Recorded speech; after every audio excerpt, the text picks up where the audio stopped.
To open up class, we got Brother Haziel with prayer. Father Yah, thank you for the breath of life you've given us today. Thank you for giving us another day to worship and serve you, another day that we can correct our wrongs and continue to strive for perfection, Father Yah. Father Yah, we thank you for this new moon, another day that we can come together and be edified by your word so that we may apply it and continue to grow spiritually and be the examples to the world that we're supposed to be, Father Yah. Father Yah, we ask that you please forgive us for any sins we have committed against you, for only can a man sin against you, Father Yah. We also like to pray for all our brothers and sisters, that you continue to bless each and every last one of us and our households, our families, and in every aspect of our lives, Father Yah. And we also pray for those who serve you intrinsically, Father Yah, that you bless them as well. We'd like to pray for our brother, our teacher, Arya Nasik, that you continue to give him the zeal and the love to teach his people, Father Yah, those who are ignorant to your word, that they can be enlightened by his teachings, Father Yah. So, Father Yah, we thank you, we love you, we're appreciative to you for all that you do and continue to do for us in our lives. And we ask these things in the name of your Son and the grace you have given unto us, Yahshua HaMashiach ben Dawid, name we pray. Amen.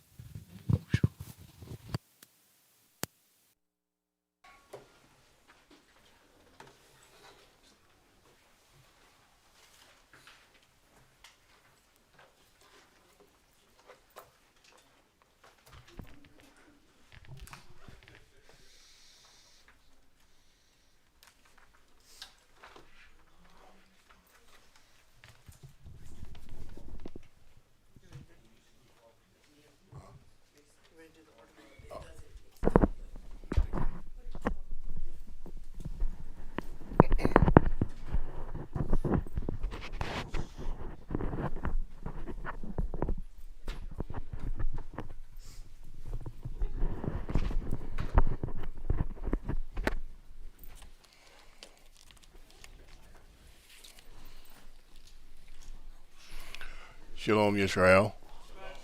Tabernacle Oracles, Proverbs 28:9, 19-16, 13-13.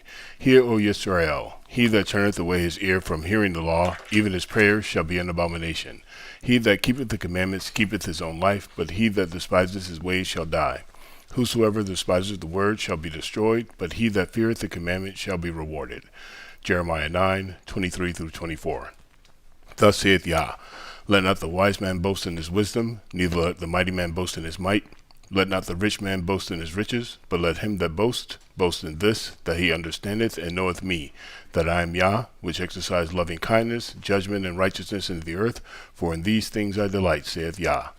Romans 2:17-20. Behold, you are called a Jew, and rest in the law, and make your boast of Elohim, and knoweth his will, and approve those things which are right, being instructed out of the law, and are confident that you are a guide of the blind, a light of them which are in darkness, an instructor of the foolish, a teacher of babes, which have the form of knowledge and of the truth in the law. 1 Peter 4:7-11. But the end of all things is at hand. Be you therefore sober and watch unto prayer, and above all things have fervent charity amongst yourselves, for charity shall cover the multitude of sins. Use hospitality one to another without grudging, as every man has received the gift, even so minister the same one to another, as good stewards of the manifold grace of Elohim. If any man speak, let him speak as to the oracles of Elohim.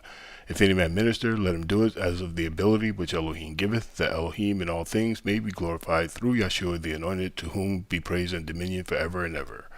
Ephesians 4:29, 5:1-4. Let no corrupt communication proceed out of your mouth, but that which is good to the use of edifying, that it may minister grace unto the hearers. And grieve not the Holy Spirit of Elohim, by whom you are sealed unto the day of redemption. Let all bitterness and wrath and anger and clamor and evil speaking be put away from you with all malice. And be you kind to one another, tender-hearted, forgiving one another, even as Elohim, for the Anointed One's sake, has forgiven you. Be you therefore followers of Elohim, as dear children, and walk in love, as the Anointed One also have loved us, and has given himself for us an offering and a sacrifice to Elohim for a sweet-smelling savor. But fornication, uncleanliness, or covetousness, let it not be once named among you as becoming the righteous. Neither filthiness, nor foolish talking, nor jesting, which are not convenient, but rather giving of thanks. Revelations 3:20-22. Behold, I stand at the door and knock. If any man hear my voice and open the door, I will come into him, and will sup with him, and he with me. To him that overcometh will I grant to sit with me in my throne, even as I also overcame and am set down with my Father in his throne. He that hath an ear, let him hear what the Spirit saith unto the assemblies. Shalom, brothers and sisters. Let me extend a right hand of fellowship to everyone that's joining us for this New Moon's presentation, this Rosh Chodesh, new month. We are assembling here today, brothers and sisters, because the temple was open, tabernacle was open, and people convened on this holy day as a collective group, as a community, to hear the words of Elohim, to continue to use his words to renew the spirit of their minds as we are using it to renew the spirit of our minds so that we might properly image the Father. Let's go ahead and stand, and we're going to read the Congregational Shema, and we'll get into our 1 hour presentation today. I'm hoping that it's going to be, well, I know it's going to be, well, I don't know. I'm hoping that it's going to be very informative for you. In Hebrew, we say, Shema Yisrael, Yah Eloheinu, Yah Echad, Ve'ahavta et Yah Eloheka B'kal Levavka Ufb'kal, Nefeshka Ufb'kal Mordeka, Ve'ayu Hadabarim Ha'alei Ashir Anoke, Mesavka Hayom At Levavka.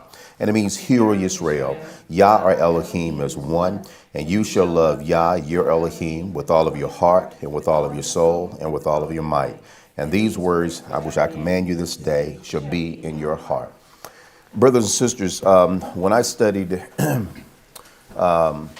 in Neo-Christendom very early,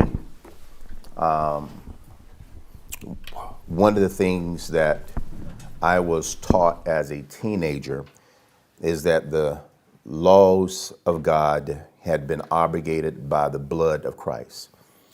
And we no longer needed to.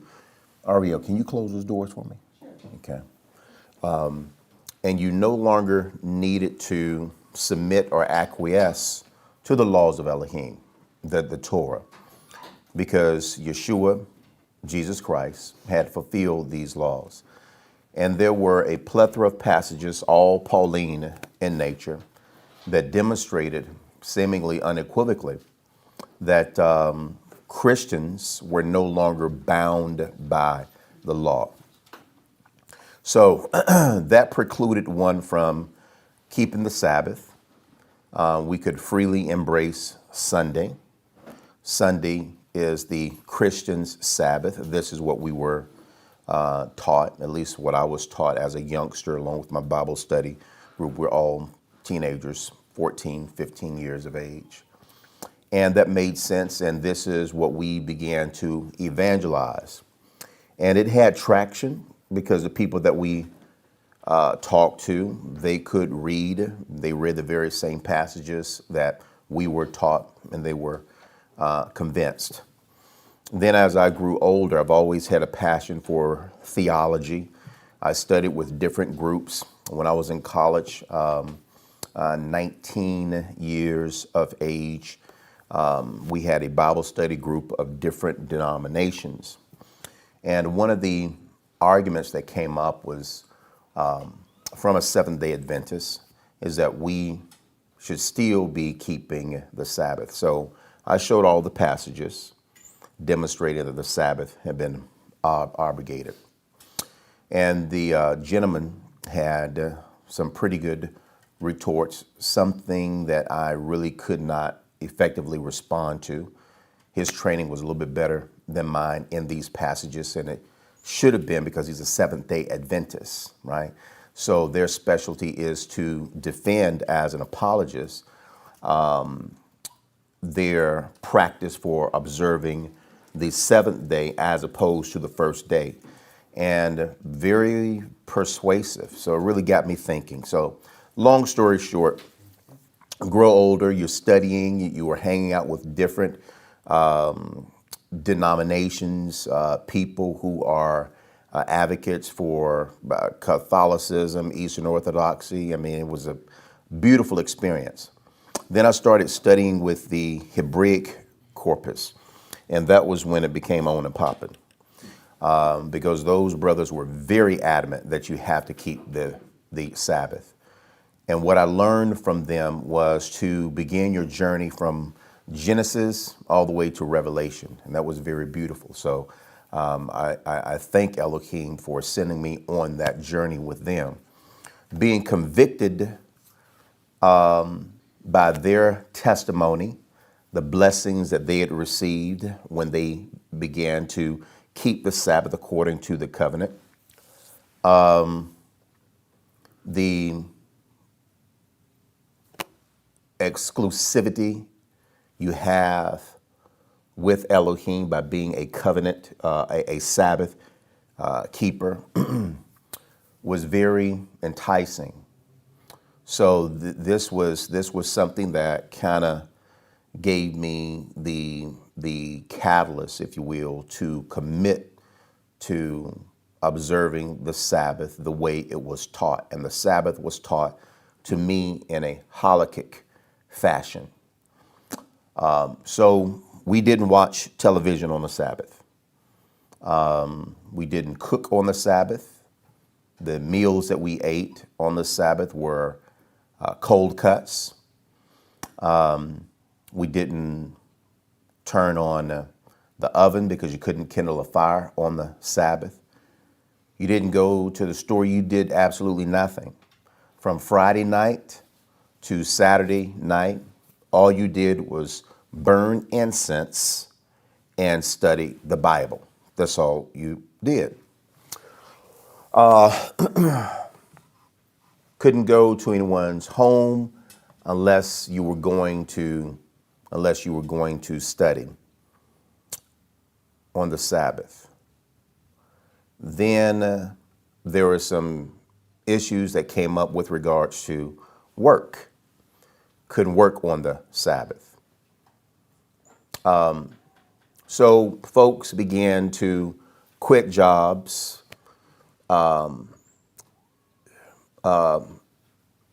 reject promotions because it required them to work on the Sabbath.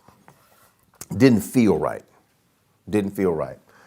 So I left that Hebraic group, went to another Hebraic group, and so they had something very similar, but with a little bit more flexibility. I like that. So I immediately asked the question, what about working on the Sabbath? Well, you can work on the Sabbath if you absolutely have to. Okay. What about going to the store on the Sabbath? Oh, no. You can't buy and sell on the Sabbath. No, you can't do that. Okay. So on and on and on and on and on. And then I get with another Hebraic group. You can buy and sell on the Sabbath out of necessity. You can work on the Sabbath out of necessity. So I'm like, why is it that within the Hebraic corpus you have a variegation of teachings pertaining to the Sabbath? We got roasted in this community that I was in because people were preparing food on the Sabbath. Kavura, the Matzi Shabbat meal.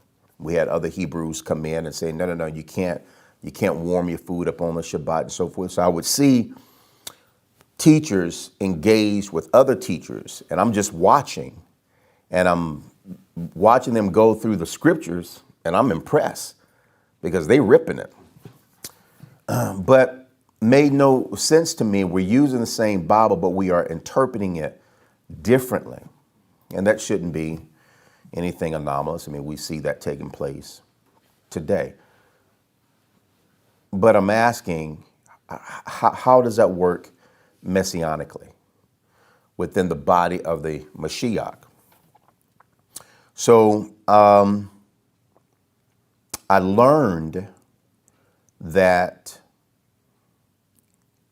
our introduction into the Sabbath, even as a neo-Christian, is a halakhic introduction. It is a Jewish tradition. It is a tradition that the Messiah rejected. Didn't know that. Didn't have anybody to teach me that. And once I became convinced that it was a halakhic tradition that we were observing, it wasn't Elohim's tradition, I trained myself on it. I wrote essays. This is how you become familiar with a lot of these controversial topics, you have to build it out, right? And so having it on your mind is one perspective, but actually seeing the data is another perspective. And we're talking about data from primary sources, not data from, from secondary or tertiary sources, right? But from primary sources. And the best primary source that you have is the Bible. You go to the passages themselves and you see exactly what Elohim is saying. You don't read into the passage what you think Elohim is saying. You read out of it what Elohim is saying. And that was not the training 35, 40 years ago, brothers and sisters. The training was you have tenured people within the Neo-Christian and the Hebraic community. And what's in your mind is been there, done that. So what they're presenting to you are arguments that have already been teased out. But it has been teased out traditionally and properly. And that's the difference. So in our community, people who come from various Hebraic groups are amazed that when they come in on the Shabbat, they'll see the television on. The mouth will drop wide open. And doesn't matter the Hebraic group they come from. I'll get an email, I'll get a phone call, or they'll come by throughout the week. And it's the very same thing. Ak, can I talk to you? Sure. We came to visit you on the Shabbat, and we noticed how brothers and sisters were in the kitchen. They were cooking. Brothers and sisters were watching the basketball game, watching a football game. Brothers and sisters gone over the food line, picked up some things. Yes, yes, and yes. Can you help us understand why you are comfortable with a blatant violation of the law? Because it's not a blatant violation of the law. It's a blatant violation of Halakha. And so some of these individuals know Halakha. Some of them know of Halakha. Some know nothing about Halakha. So I have to demonstrate to them, no, what you're doing is you're trying to hold us accountable to a halakhic tenet in which we reject. And we reject with great emphasis because our master teacher rejected it. That's number one. Number two, Paul wrote against halakhic governances, halakhic rules. And if we're all Messianic, the question is, why don't we see these things? We don't see these things, brothers and sisters, because when we enter into various doctrines and denominations, we enter them presuppositionally. We already have a supposition formulated. And what happens is that the teachers in this community are merely ratifying this supposition.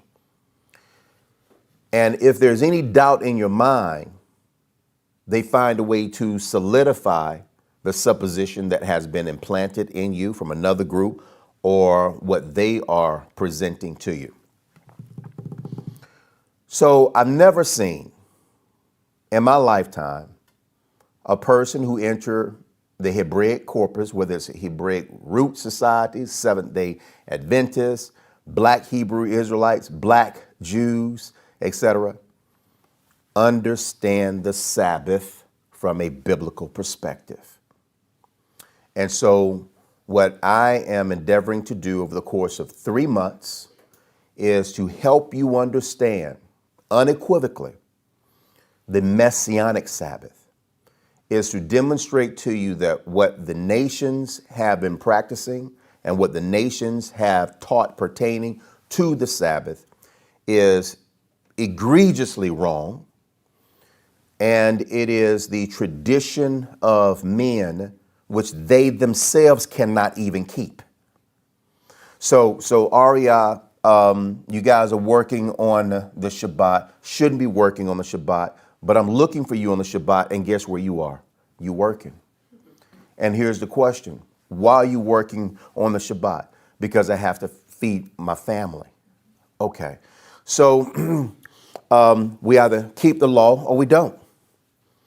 The law can either be negotiated or it can't. So instead of getting involved in that nebulous nuance, why don't we do this? Why don't we just go to the law itself? Why don't we go to the prophets, and why don't we go to the master teacher, and let's see what they have to say about the do's and the don'ts, the cans and cannots pertaining to the Shabbat. You see it for yourself, you read it, you internalize it, and it's going to be very plain, very simple. And certainly I was shocked because I'm like, oh my goodness, this thing was right in my face the whole time. All of these years, I'm torturing myself. I need things on the Shabbat, can't go until sun go down. Want to lift some weights, Shabbat morning, get me some exercise in, right, to get the body fresh. Can't do that because it's work. Can't lift no weights. Can't walk the treadmill. Can't do anything. Can't take a vacation because you're going to be traveling on the Shabbat. Does that come from Elohim or does that come from men? So what we're going to do is we're going to watch this initial presentation, part 1, and then we're going to get into parts 2 and 3, and we'll conclude with that, and then we'll enter into Sister Fanay and Brother Mac's presentation on church history and patristical Christianity, which is a total of 13 weeks. That means 13 months. So they get a whole year and a month. It shows that they special. Yeah. Okay, let's go ahead and turn off the lights, if you would, Sister Ariel. And we'll go ahead and get started here.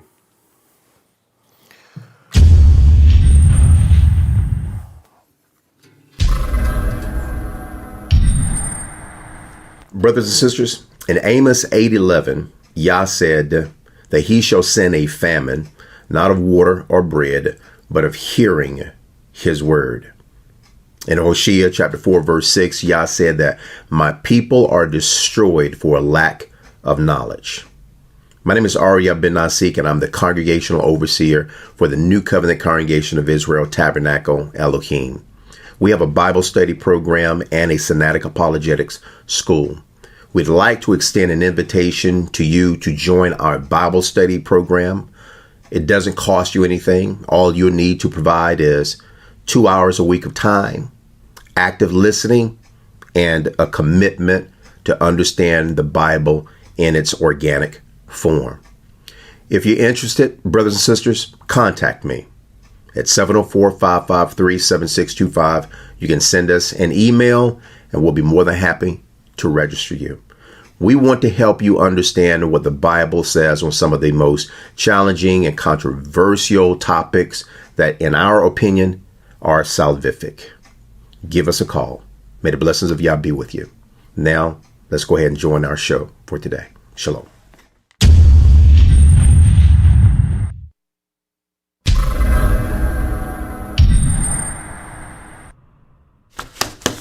Halakha Sabbath versus Messianic Sabbath. What's a Halakha Sabbath? What's a Messianic Sabbath? You're going to understand the meaning behind these two terms throughout this 4-part series. Brothers and sisters, one of the most contentious arguments you can engage in is an argument pertaining to the Sabbath. How does one keep the Sabbath according to God's commandment? So this is extremely important, brothers and sisters, because historically, and I'm talking about maybe 2,500 years historically, we've had a lot of pointing the fingers.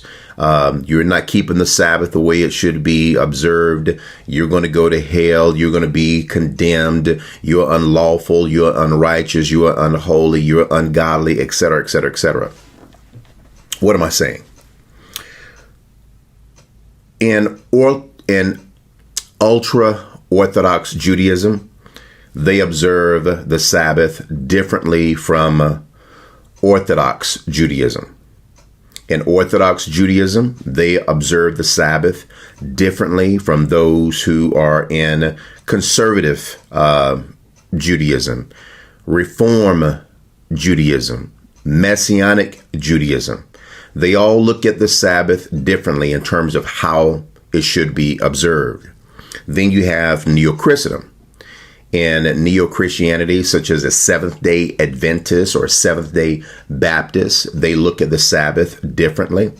Then you have those within the Hebraic community, such as Hebrew Israelism, Black Hebrew Israelites, the Hebraic Roots movement, look at the Sabbath differently in terms of how it is to be observed. And then you have us, Messianic Synodicists. We are radically different from all of these groups that I've just enumerated, brothers and sisters. So there's a problem. There's a problem if we consider that there is one God, one faith, one doctrine, one Bible. There really should be one interpretive message from us, from God, about how we are to honor Him. And I believe we've missed the mark, brothers and sisters. So what we're going to do over the course of approximately 4 weeks, we're going to isolate the passages that engenders all of this strife and confusion. I'm talking about Exodus chapter 16, where it tells us that we are to prepare our foods on Yom Shishi, that's Friday, that we're not to leave our house on the Sabbath, that seemingly we're not to kindle a fire on the Sabbath. That's Exodus 35:3. You can't warm your home. You can't warm any food. You can't cook any food. Nehemiah chapter 13, there's no buying and selling on the Sabbath. So in the event that there is an emergency and I need to go to the store to purchase something, I can't do it because I'm violating the sanctity of the Sabbath if I purchase an item. How about having pleasure on the Sabbath? We're talking about recreational activities, things that involve social fellowship but fun, listening to the Funkadelics, Cameo, eating good food, drinking wine, laughing, joking, playing spades, anything that you want to do that you find therapeutic or relaxing is restricted on the Sabbath based upon Isaiah chapter 58. Brothers and sisters, we reject all of those suppositions that have come from Judaism and Christianity, Neo-Christianity. So this is what we're going to do. We're going to come back after the opening. We're going to unpack this argument over the course of 4 weeks. We're going to start with Exodus 16. This is going to be our first week's study as it relates to Halakha Sabbath versus Messianic Sabbath. I'll be right back after the opening to unpack this argument. We're going to have fun. See you in a second.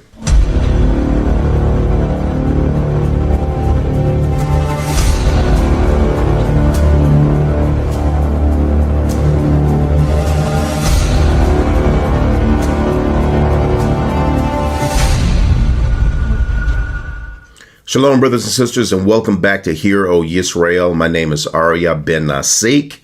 Let's look at the objective for today's presentation. Let's see what we're going to be unearthing over the next 4 weeks. I want it to be very informative, edifying for you, brothers and sisters, because I do believe that this topic possesses some salvific or it has some salvific implication. And I'll explain this a little bit later. But anyway, let's go ahead and look at the objective. The objective today is to determine how Yah wants us to observe his Sabbath from the Hebrew word Shabbat, meaning to cease or to rest. How does the Most High want us to observe our rest?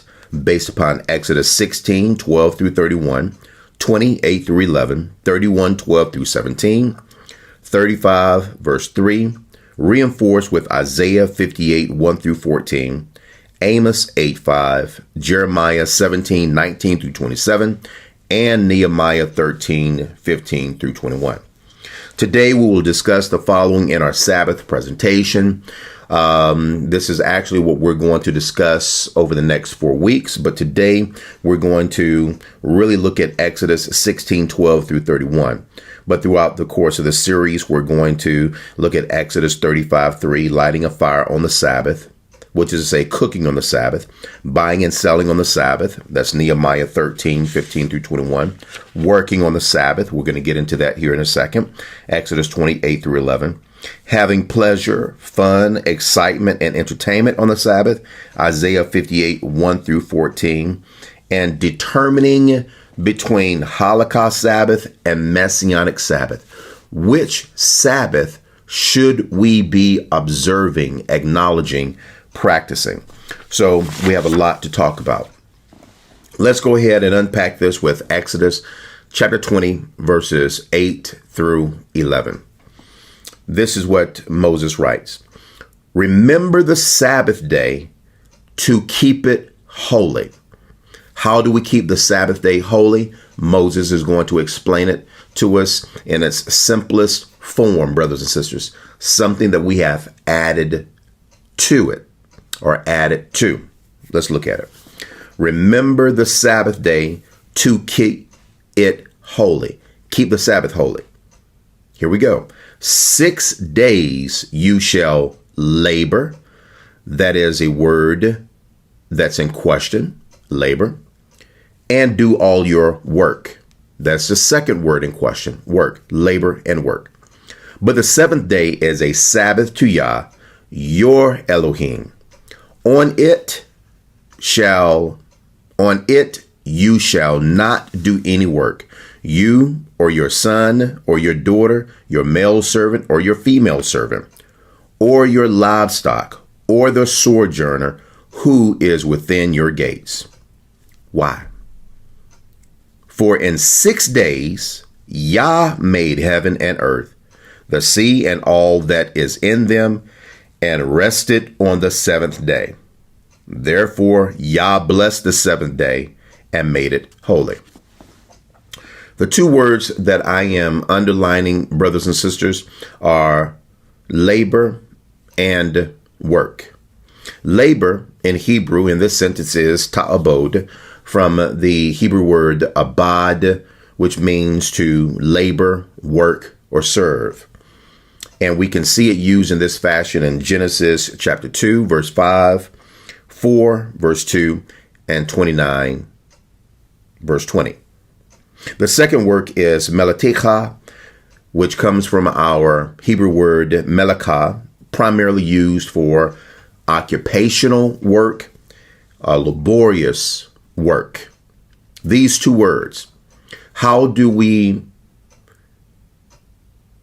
violate or infringe upon the sanctity of the Sabbath?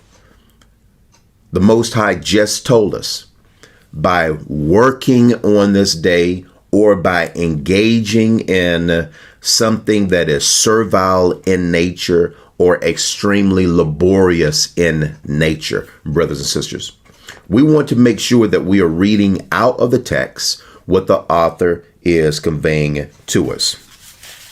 Let's look at Halakha. We talked about Halakha Sabbath versus Messianic Sabbath. What does this mean? This is what Halakha means, brothers and sisters, and it's very important. Follow along with me. Halakha means to walk. It is the term ascribed to Jewish traditions created by Pharisees to demonstrate how the Sinaitic law, this is the law that was given to the children of Israel by Moses at Mount Sinai. So it is referred to as the Sinaitic law. Halakha means to walk. It is the term ascribed to Jewish traditions created by Pharisees to demonstrate how the Sinaitic law was to be observed.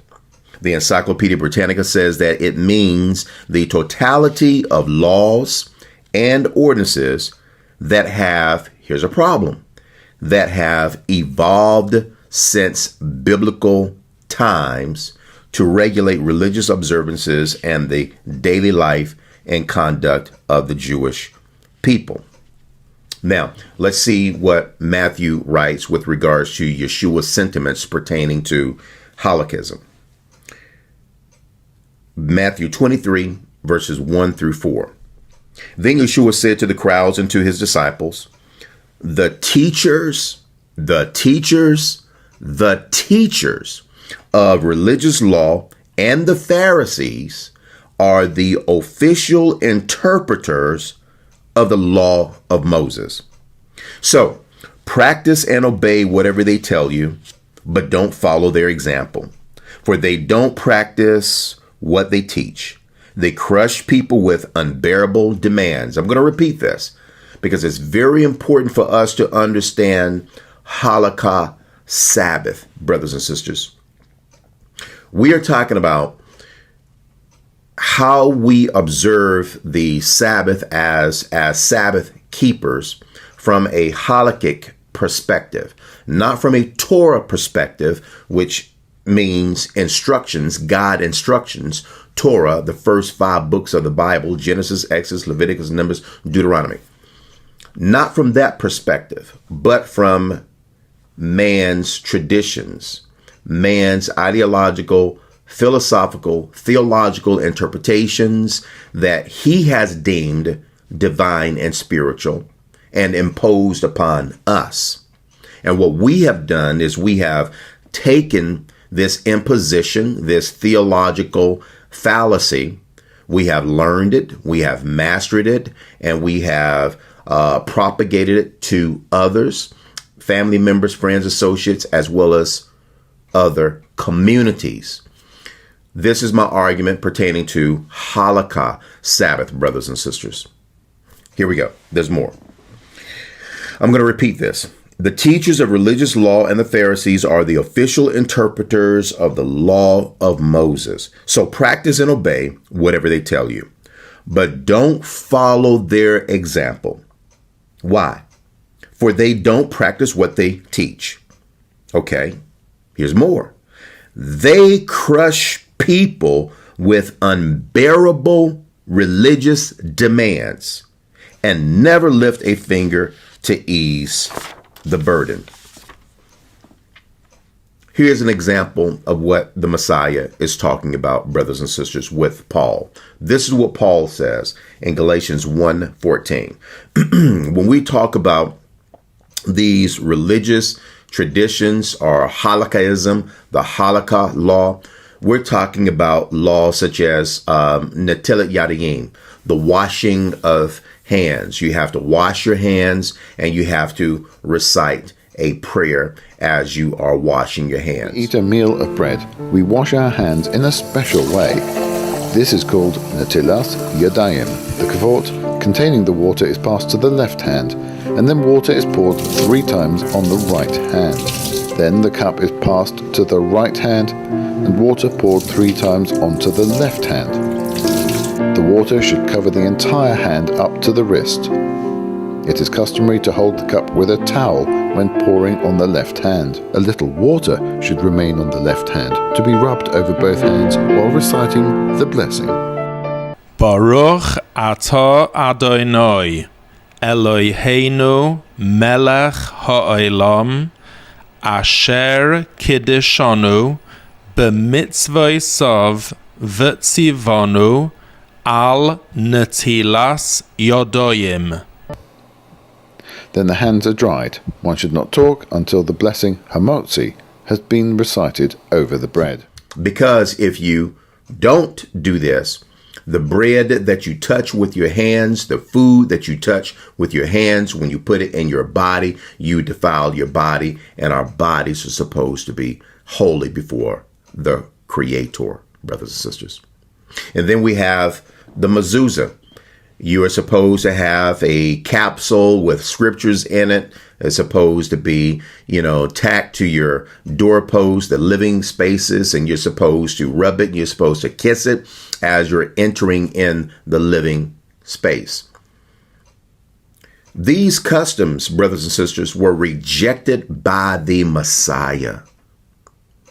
These customs were also rejected by the Sadducees and another sect of the Pharisees called the Karaites. This is what Paul says in Galatians 1:14. And I was advancing in Judaism beyond many of my own age among my people. So extremely, here we go, so extremely was I so extremely zealous was I for the traditions of my fathers. I had great fire, great passion, a burning zeal to practice Halakha, the traditions. Let's go to Matthew 15:1-3. Matthew writes, Then Pharisees and scribes came to Yeshua from Jerusalem and said, Why do your disciples break the tradition, Halakhaism, Halakha laws, break the tradition of the elders, for they do not wash their hands when they eat? He answered them, And why do you break the commandment of Elohim for the sake of your tradition? We are looking at, again, Netelet Yadayim. This is a tradition. And the Messiah is saying to the Pharisees, you are introducing traditions that violate the commandments of Elohim, that violates the Torah. And there are a number of traditions, brothers and sisters, that the Pharisees introduced into the community that people are still trying to observe today. My argument is why? Why would you still try to observe an interpretation of the Sabbath that comes from men when these interpretations have been thoroughly rebuffed and rejected by Christ? So our understanding of the Sabbath, brothers and sisters, does not come from men. It comes from God and Christ. It comes from Yah and Yeshua. Allow me to illustrate. Here we go. Let's talk about the Messianic Sabbath, right? Halakha Sabbath simply means how one observes the Sabbath in the lenses of Halakhaism. If we believe in the Messiah, we should be observing the Messiah based upon how the Messiah commanded us to observe it. Here we go. Messianic, Messiah, Messianic. It means of or related to the Messiah, Jesus Christ. We say Yehoshua, the Messiah. It means to adopt the ethics and characteristics of Christ. It means to adopt, practice, and live out his dogma, that's doctrine, teaching, and interpretation of the Sinaitic law. Let's turn our attention to Matthew chapter 11, 28-30 in the New Living Translation.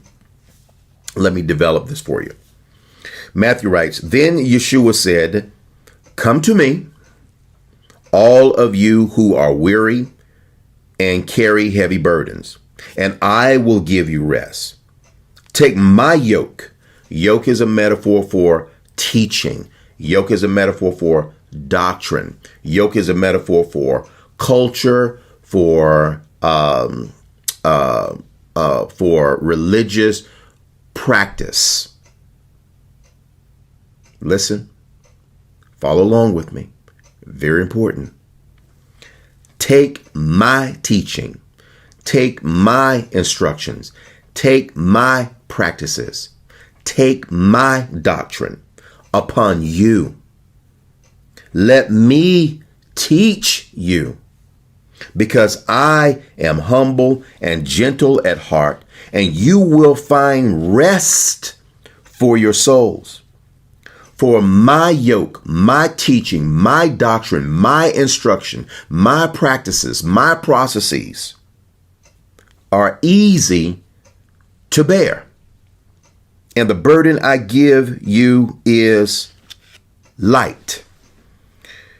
Yoke is a metaphor for teaching, for instruction, for doctrine. In this particular case, it's going to be the instructions that lead to a cultural reformation, a cultural identity, in contradistinction to that which is halakhic or pharisaical.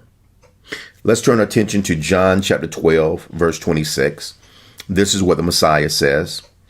Anyone who wants to serve me must follow me.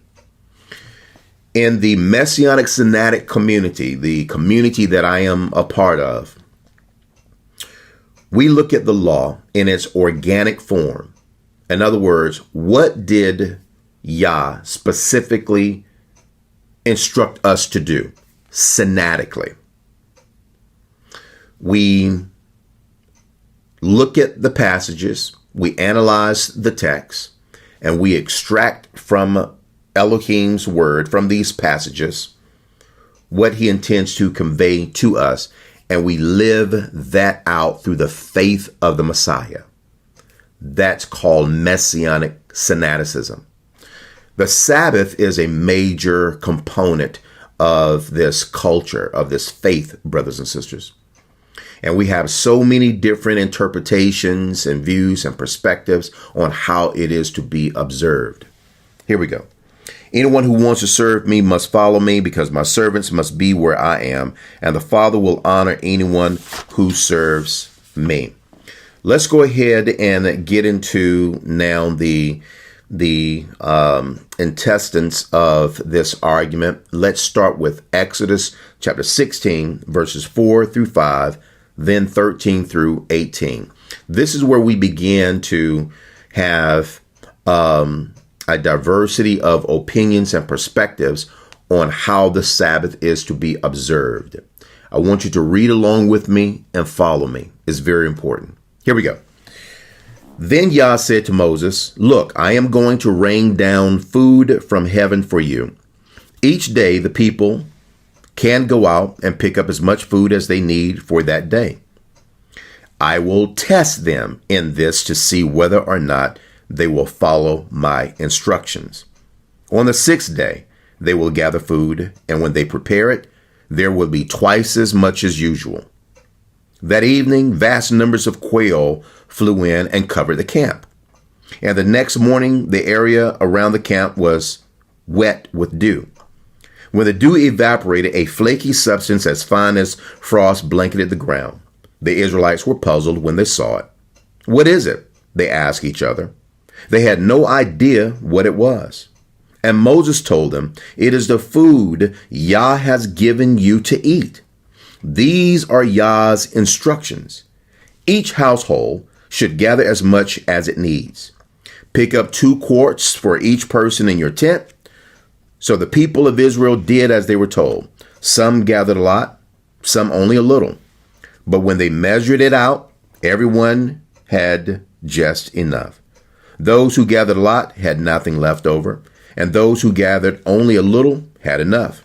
Each family had just what it needed. Exodus 16:19 through 31. Then Moses told them, "Do not keep any of it until morning," the manna. But some of them didn't listen and kept some of it until morning.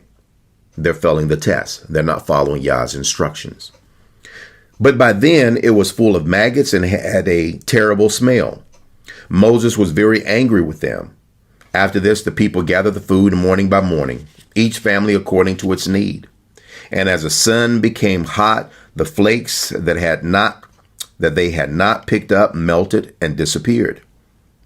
Now on the sixth day, in Hebrew we say Yom Shishi, that's Friday. It's called the day of preparation, a very important word, preparation. On the sixth day, Yom Shishi, day of preparation, they gathered twice as much as usual, 4 quarts for each person instead of 2. Then all the leaders of the community came and asked Moses for an explanation. He told them, "This is what Yah commanded. Tomorrow will be a day of complete rest, a holy Sabbath day set apart for Yah.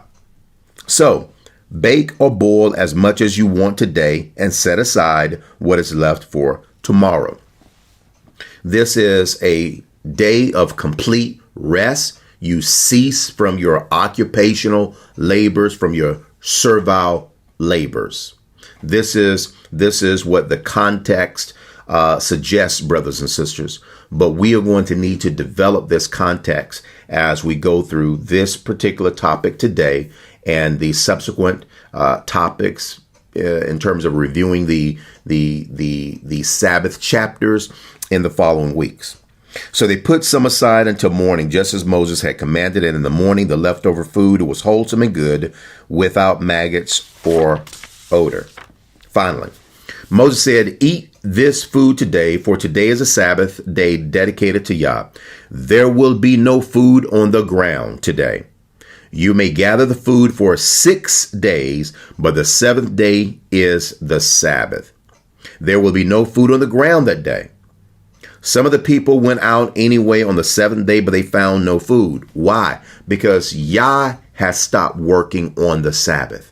Yah is saying, I'm going to give you a double portion on Yom Shishi, Friday, the day of preparation, because I am not going to work on Shabbat to give you anything. I'm setting a precedent. I want you to work 6 days, and then I want you to rest the 7th day. Elohim is saying, because that's what I'm going to do.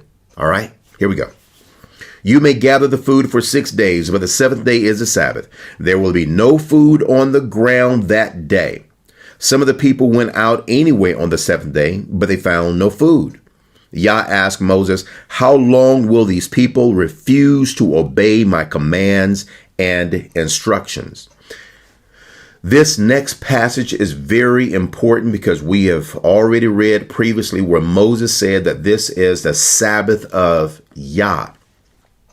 It's the Sabbath of Yah in one context where we are supposed to cease from our labors, brothers and sisters. Again, Halakha, occupational and servile. Now notice what the Most High says. They must realize that the Sabbath is Yah's gift to you. Now, this statement is extremely important because the Messiah repeats this statement in the New Testament, which opens up just a huge revelation with regards to how the Most High intends for us, in harmony with his message, to observe the Sabbath. I'll read again. They must realize that the Sabbath is Yah's gift to you. That is why he gives you a 2-day supply on the 6th day. So there will be enough for 2 days.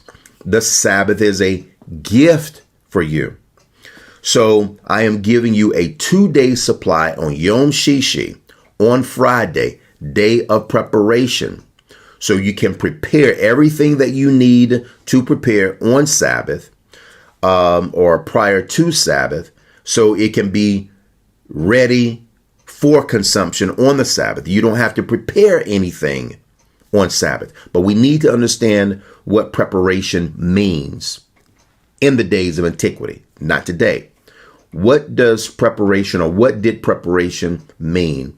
And what was involved in this so-called preparation from a biblical perspective? Look at this. They must realize that the Sabbath is Yah's gift to you.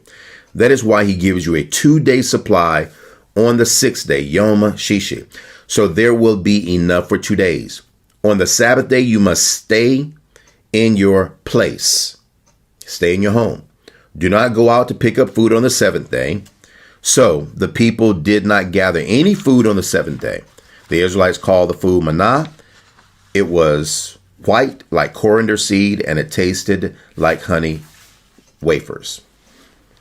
Brothers and sisters, prepare is a very important word in this passage.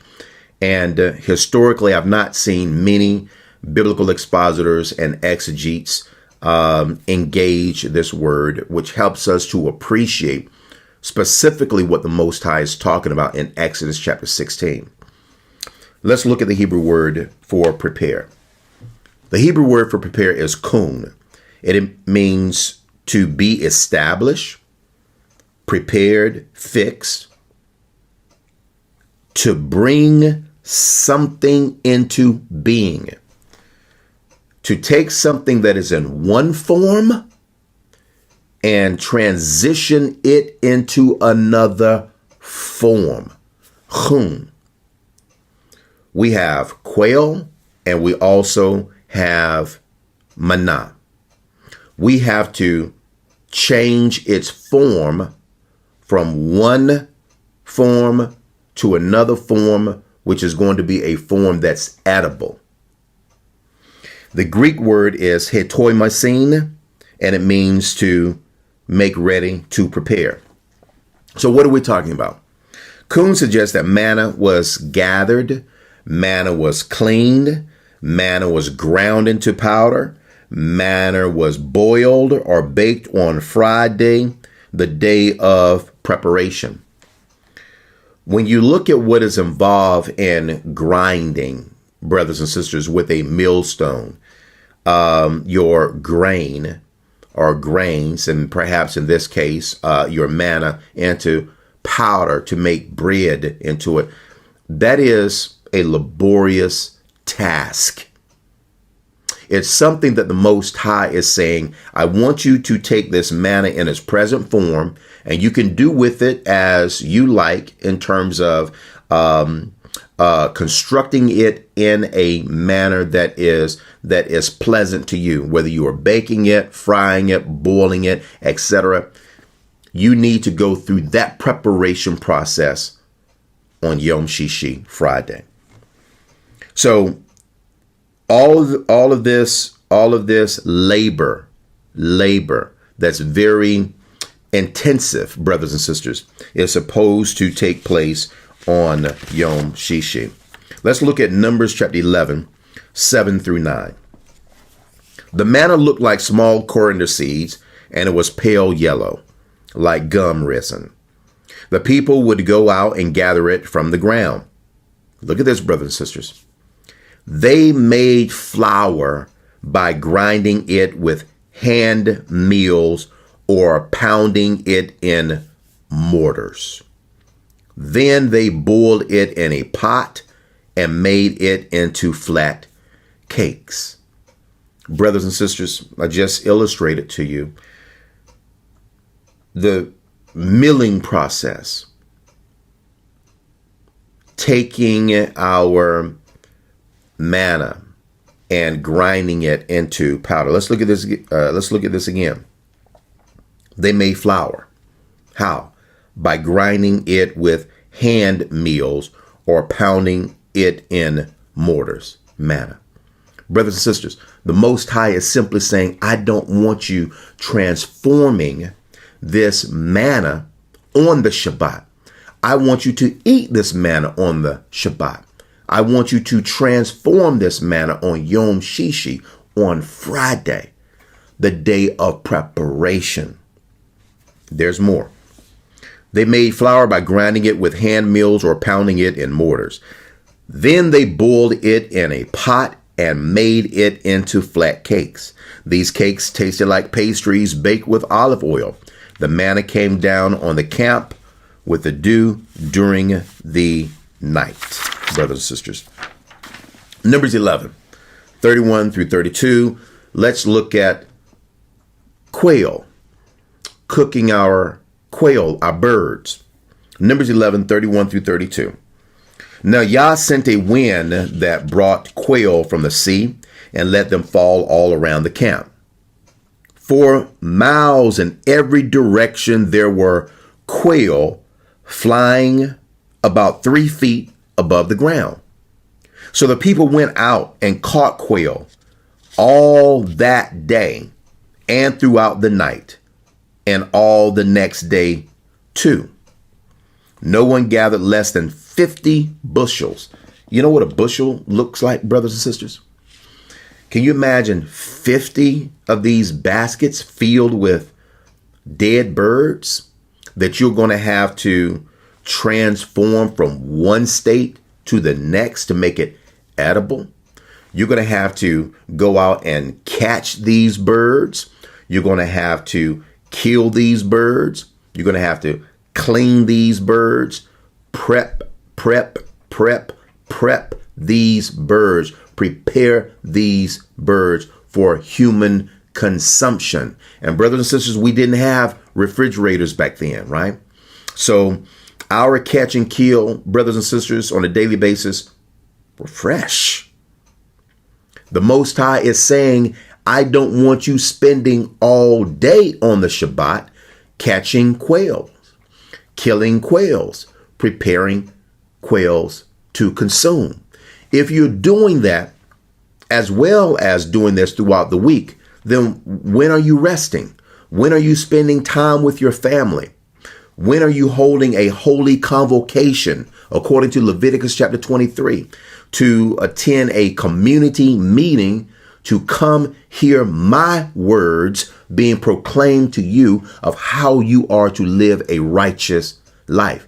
How are you going to do that if you're out here running behind quails? Let's just look at this with regards to a modern application. How are you going to do this if you running around trying to catch a chicken? Here it says, so the people went out and caught quail all that day and throughout the night and all the next day too. A quail is not popping up and saying, hey, here I am. You want to eat me? No, a quail is saying, look, by divine decree, I'm here, but you're going to have to catch me. Here we are, brothers and sisters. No one gathered less than 50 bushels. They spread the quail all around the camp to dry. This is what the Zondervan's dictionary states. A quail is a ground dweller, and it's some good meat too, brothers and sisters, by the way. A quail is a ground dweller, scratching for food and having strong flying muscles for rapid flight of short duration. Quail migrate in enormous flocks, only a few feet away above the ground. So, brothers and sisters, what are we looking at? It's very simple. The Most High has given us a commandment beginning in Exodus 16 that's centered upon how we are to observe the Sabbath. The Most High is using the Hebrew word melachah in the sense that he wants us to cease Shabbat, cease from occupational work. This isn't about occupation in Exodus 16. This is about service work. No, this is about laborious work. We are looking at something that is involving us taking grain, let's just call manna grain, and transforming it from one state to another to make it edible and digestible, brothers and sisters.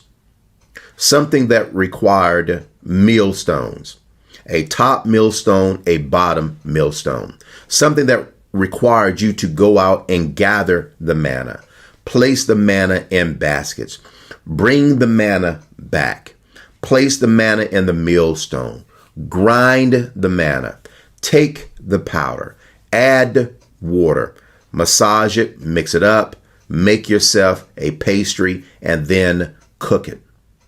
That is an arduous task. It's a long process. The Most High is simply saying that this is a laborious initiative where you are transforming an item from one state to another to make it edible. I want you to do this preparation on Yom Shishi, Friday. I don't want you to do this type of work on Shabbat, the day of rest. Look at this. Again, Hebrew, kun, as a reminder. It means to be established, prepared, fix. Very important. This is what I've been arguing. To bring something into being. Greek, hetoimasin, from hetoimazo, to make ready, to make something ready, to prepare. Kuhn suggests that manna was gathered, clean, ground into powder, boiled, or baked on Friday, the day of preparation, brothers and sisters. This is completely different from what we do today. We're not going out and catching a chicken, boiling hot water to take the chicken, put the chicken, which is now deceased, in a boiling wash pot, and then defeathering the chicken, and then taking the chicken in the house, season the chicken, cook the chicken. What we're doing, brothers and sisters, is we're going, whether you do it on Friday or even Saturday, we're going to deal with the buying and selling component here in the next week or two.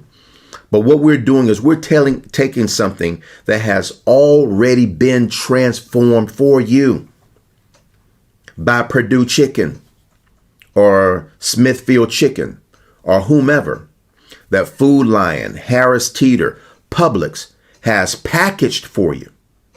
What you're doing is you're simply buying the chicken, you're just rinsing it off, you're putting it in the refrigerator. Maybe you're putting it in the refrigerator on Yom Shishi, Friday. You're pulling it out on Saturday. You're sprinkling seasoned salt on it, and you slide it in the oven.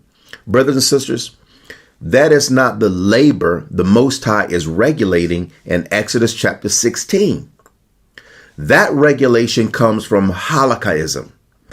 And it is something that has been imposed upon us, brothers and sisters, because we have been very naive and scripturally inept as it relates to understanding context. It's happened to me. I come out of the Orthodox community. I wasn't there long, but I learned a lot, brothers and sisters. We did not cook on the Shabbat. We didn't do anything on the Shabbat other than read, study from Friday night to Saturday night. Cold sandwiches, prepared the day before. You can't pull out 2 loaves of bread, mayonnaise, and a piece of meat that you just put out of the refrigerator and make yourself a sandwich. That has to be made the day before. No. That's not the context. We're talking about taking something and transforming its context, brothers and sisters. This is what the Most High is illegalizing in Exodus chapter 16. In Exodus chapter 16, neo-Christians, Seventh-day Adventists, ultra-Orthodox, conservative Orthodox, Reformed Jews, Messianic Jews, Hebrew Israelites, those within the Hebrew root society are keeping a Halakha interpretation, a halakhic tenet, and it's wrong. It emerges from a poor exegetical reading and understanding of the text. And I'm not saying that these are bad people.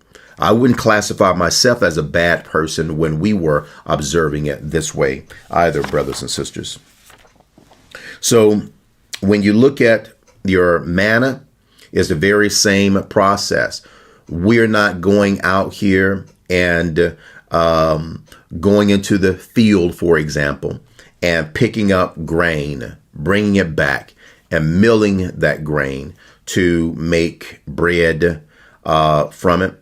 What we're doing is we're taking bread that has already been made for us. We're unwrapping it, to the bread, and we're placing our meat on it.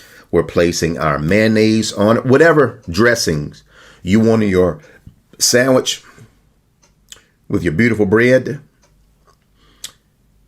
We are constructing it and eating it. We're not manufacturing the bread. And so this is what the prohibition is against, brothers and sisters. To make ready, to prepare, to change from one context to the next is manufacturing. And this is what the law is prohibiting. So as we go back and analyze, what is the Most High telling us that he wants us to do on the Shabbat? Cease. Halakha. Work. What type of work?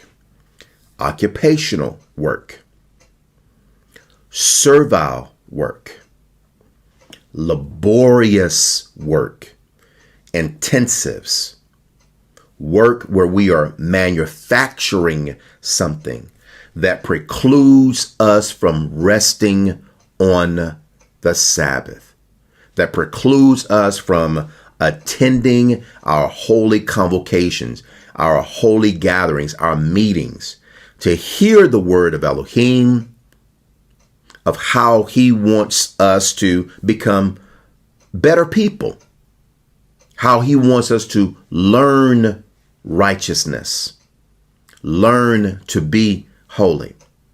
Brothers and sisters, if I'm running behind chickens on the Shabbat and I am capturing that chicken, I am killing that chicken, I am defeathering that chicken, and I am now preparing that chicken for food, brothers and sisters, I cannot observe the commandment of Leviticus 23. Let's take a second and let's just read that here.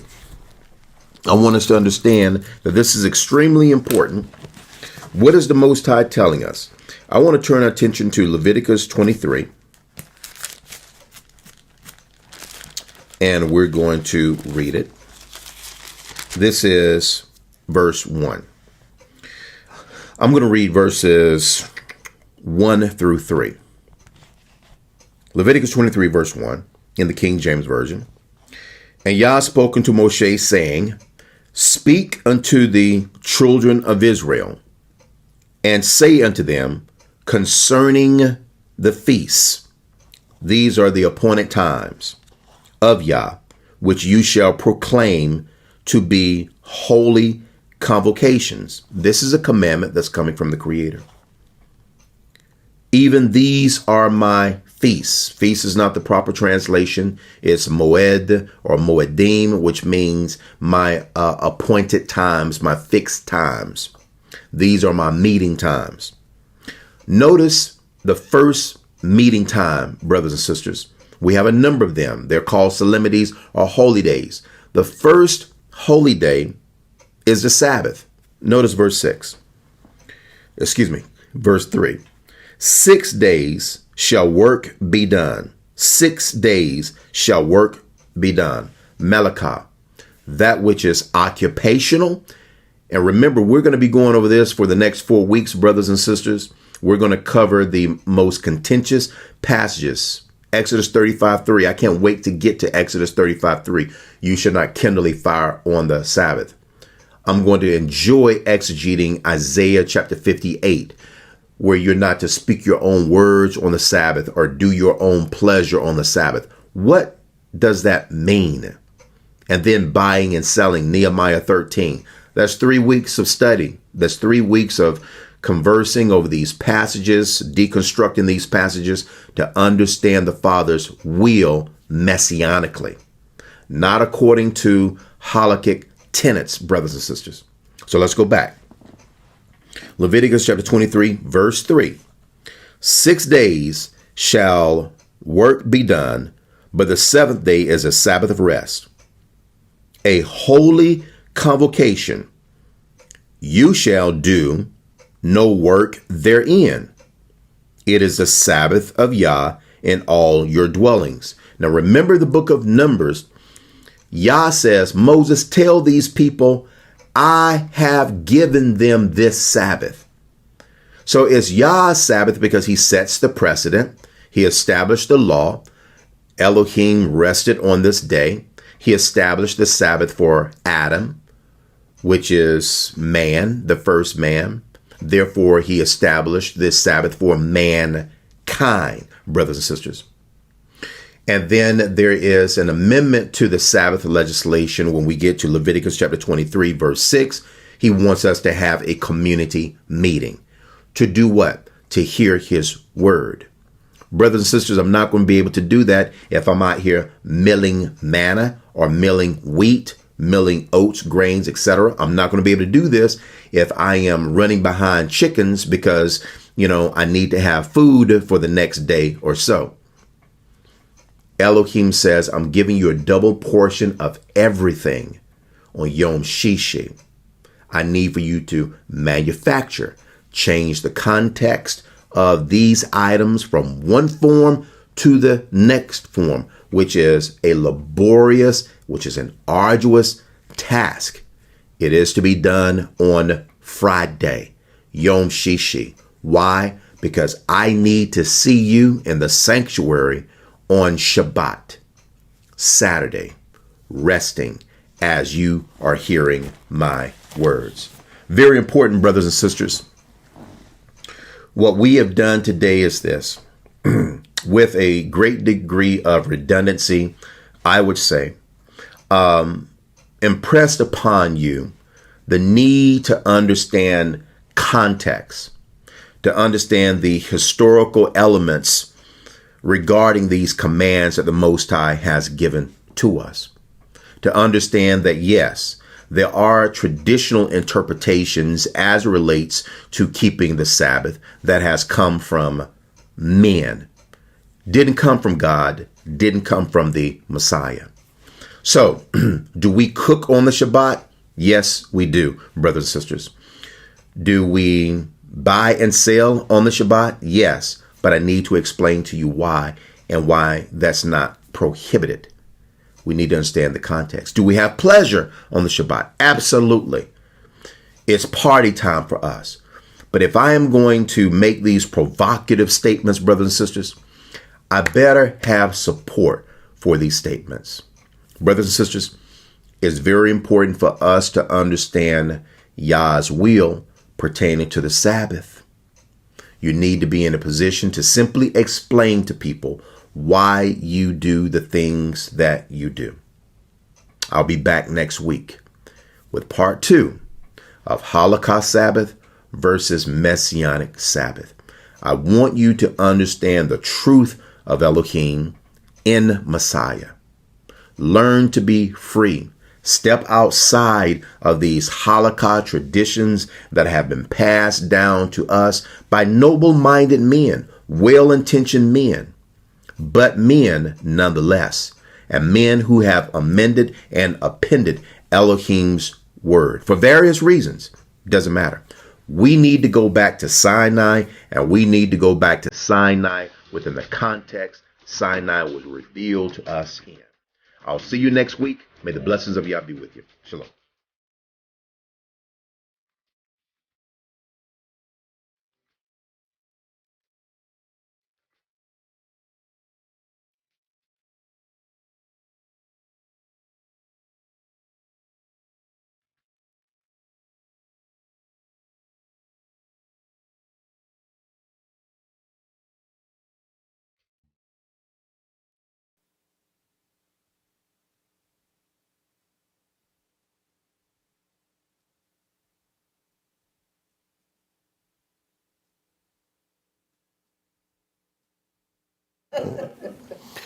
Okay.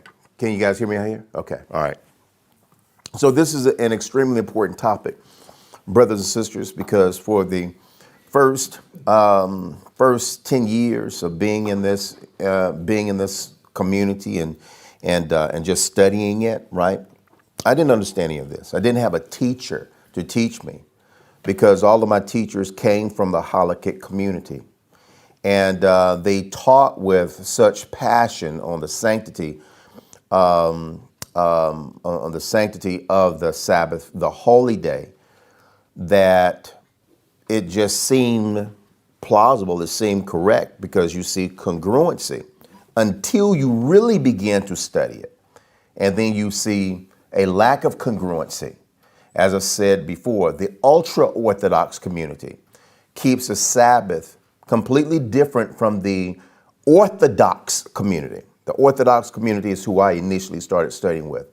The Orthodox community keeps it differently than the conservative community, and the conservative community keeps it differently from the Reform community, and then the Messianic community, Messianic Judaism, which before the affiliation was Hebrew Christians, right? It only became Messianic Judaism in the 60s. But again, Hebrew Christians observed it differently. Then you saw ultra-Orthodox ultra-Orthodox Yaphetic Jews criticize the Orthodox community, saying that they are not true Jews.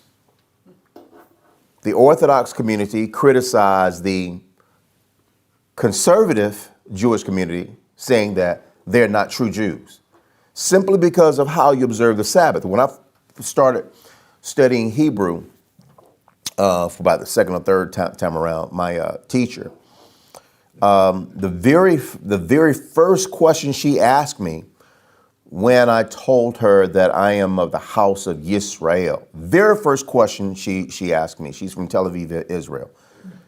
How do you keep Shabbos?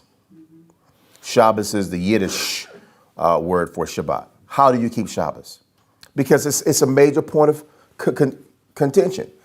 And in the so-called Jewish community, your Jewishness is assigned to you based upon how you observe the Sabbath. And so again, studying this and understanding this is extremely important. And the debates that I've had with my brothers within the Hebraic community, all I do is get them to answer a question. What do you do under these conditions on the Sabbath? If you're saying that we are not to light a fire on the Shabbat, 10 degrees below zero, you have no fire. What do? I light a fire. But you just told me I can't kindle a fire on the Shabbat. You have a suckling child. Again, 10 degrees below zero. Child needs to be fed. Do you force a fast upon a child? Or do you warm your milk up for the child? An aged parent who needs medication, needs a warm meal, etc. How do you facilitate that? And every question that was posed, they broke the Sabbath. And these are conservative so-called people within Judaism. So what I'm trying to get them to understand is that you are not able to keep the Sabbath based upon how you understand the Sabbath edict. There's a reason why. The Messiah has already said that you place unbearable religious demands upon the people, and you don't even seek to loosen the severity of these demands. You have power and authority over the people. The people follow your teachings because they believe that you are the rightful interpreters of the law. So the objective for us, brothers and sisters, is to say, look, if you put your life in the hands of man, you're going to fail. Our responsibility is to put our lives in the hands of Elohim where it belongs. In order to do that, literally and figuratively, brothers and sisters, you have to go back to the Torah and begin with the Torah. And what we see is that we have a misunderstanding and a misapplication of some very fundamental words. Kun, prepare. The preparation that our brothers and sisters understand today is completely different from how the Most High intended for us to understand Hetoimasim and Kun in the days of antiquity. To take something in its organic state, a chicken, cluck, cluck, that's active, right? Running around, and to say it's the Sabbath, I need to seize you and I need to prepare you so I can consume you and then keep Shabbat class. How many of you are from the farm? How many of you have had to go out into the chicken coop and catch a chicken? Get a chicken. Look, brothers and sisters, I'm from the farm. And this is what we did throughout the course of the week. So yes, Yah have mercy upon your soul if it is a free-range chicken.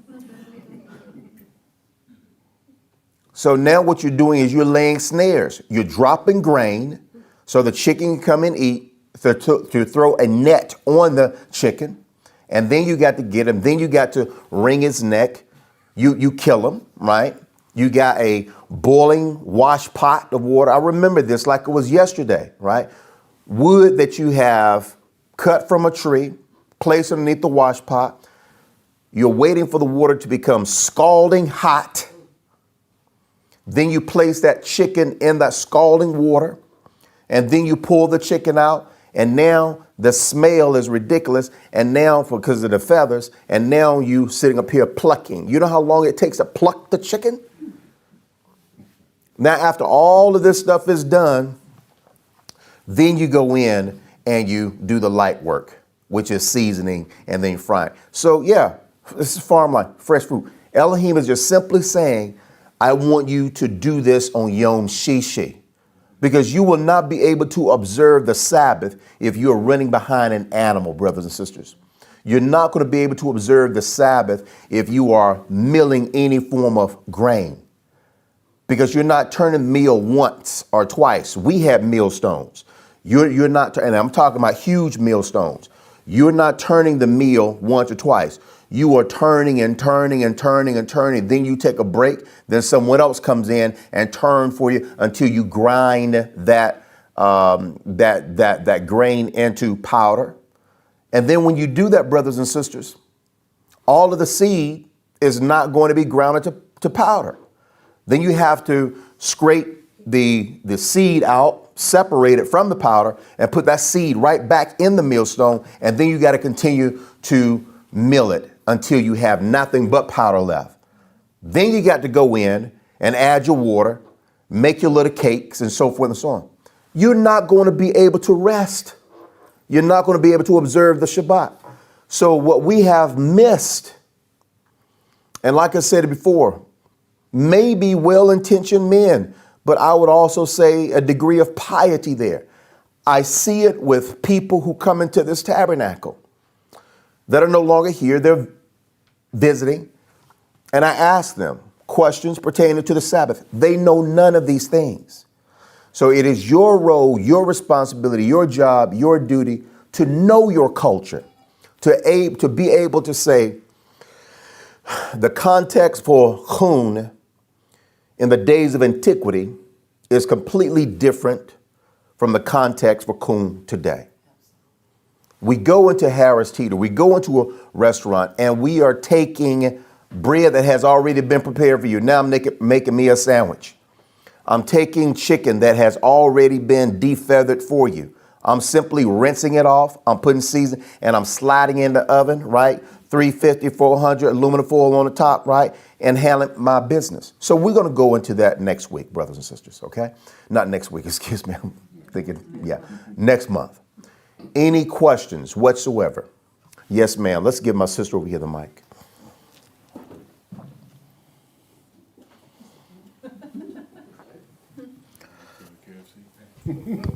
Yeah. Thank you.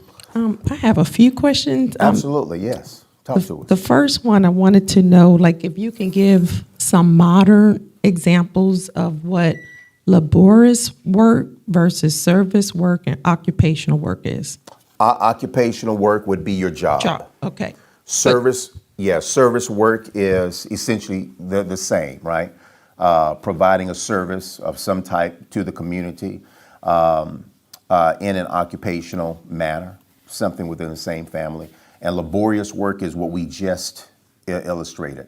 You're not doing it in a servile capacity, because here you're serving yourself. When we talk about a servile capacity, we're talking about serving another, right? I'm sorry? For monetary gain, mostly, yeah. That's occupational and service. Like when we talk about the food industry, service industry, the hospitality industry, service industry, all of that still centered around something that's occupational. But when we look at laborious, we're talking about something that is very extensive and intensive, that might, be done out of need, that should be done on Friday, the day of preparation. In this context, it's food, right? And we are not in that type of environment. You could be if you're on the farm. You could be if you're in a third world country or some other country where you don't have modern conveniences, right? Then under those conditions, you have to begin to prepare everything on Yom Shishi. Okay, so construction work wouldn't be considered laborious work? Yes, it Construction. is. It is? Yes, Okay. most certainly. Okay. I think I saw in the video that you mentioned cease occupational work. Yes. So that's why I'm getting confused, because I thought if you had to work on a Saturday. Yes, ma'am. You would be on the Sabbath. Yeah. And so that's probably going to be part two, right? Because we need to look at the passages that affords us with the opportunity to engage in occupational work. Such, for example, police officers, that's occupational. We have to have them. So what would be a good complement to that? The Levitical guards would be a complement to that. Elohim established the priests to work on the Shabbat, right? But yet we also have a law that says you are to rest on the Shabbat.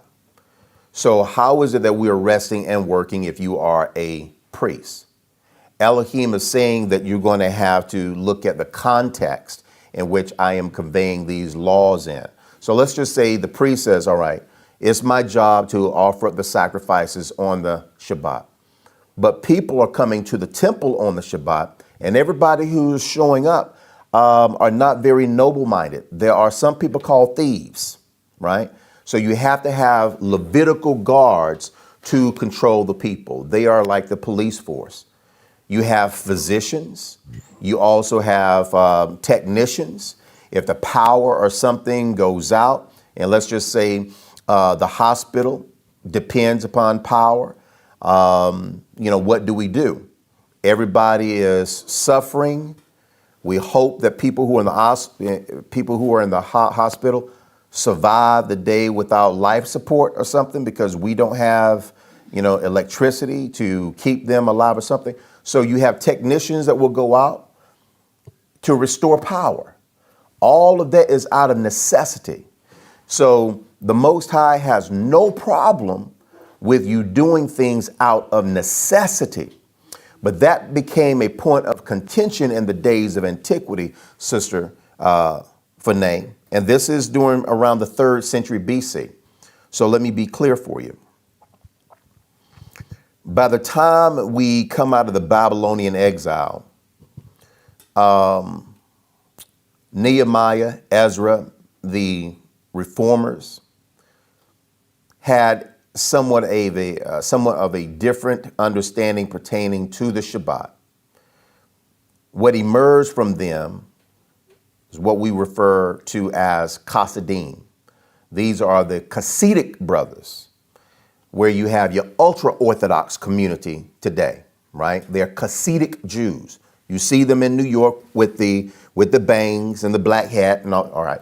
So these are Orthodox and ultra-Orthodox Jews. When Antiochus Epiphanes and when Ptolemy came into Jerusalem, none of the brothers fought because they came into Jerusalem on the Shabbat. And so the way we were taught how to keep the Shabbat is no work, no labor, no nothing. Fighting is laborious. I'm picking up bow and arrow. I'm picking up spear, right? A sling and stone to defend myself. I can't do that because I would be violating the Shabbat. This is what happens, my sister.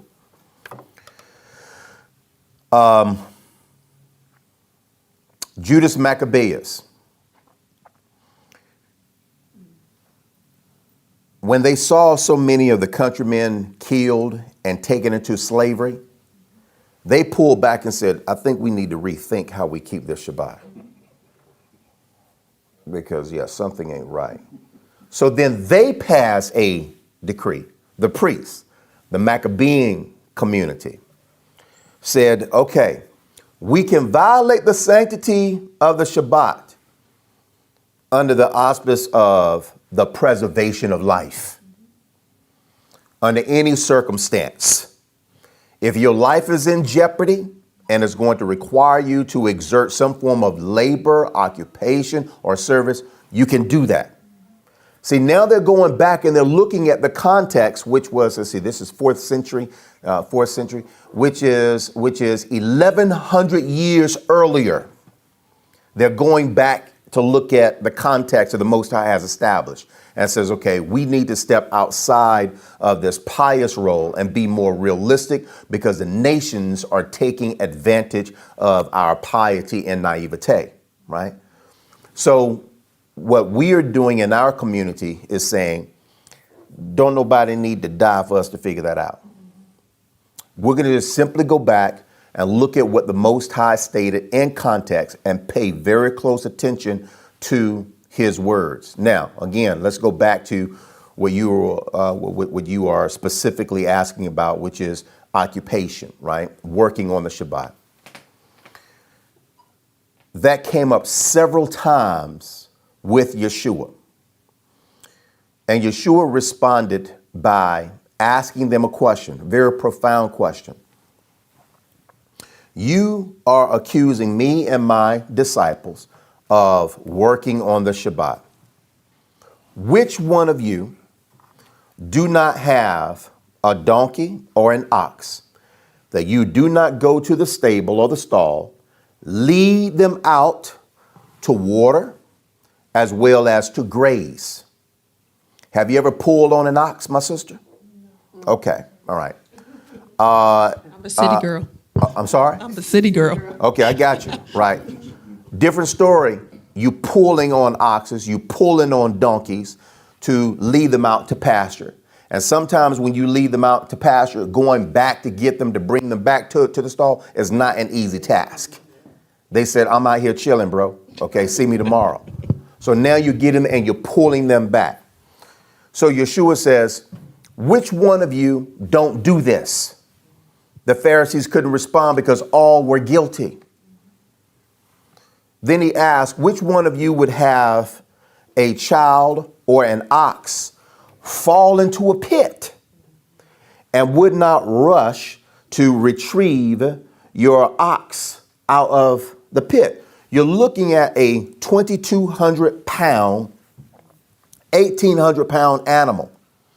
You're not going to be able to get this animal out of the pit by yourself. And you don't have no cranes, you don't have no trucks. So if you get this animal out of a pit, my sister, that means that you're going to be tasked with now getting two other oxen or one other oxen or a donkey, as well as another helper to tie a rope around the animal to pull him out of the pit. Yeshua says, this is what you do.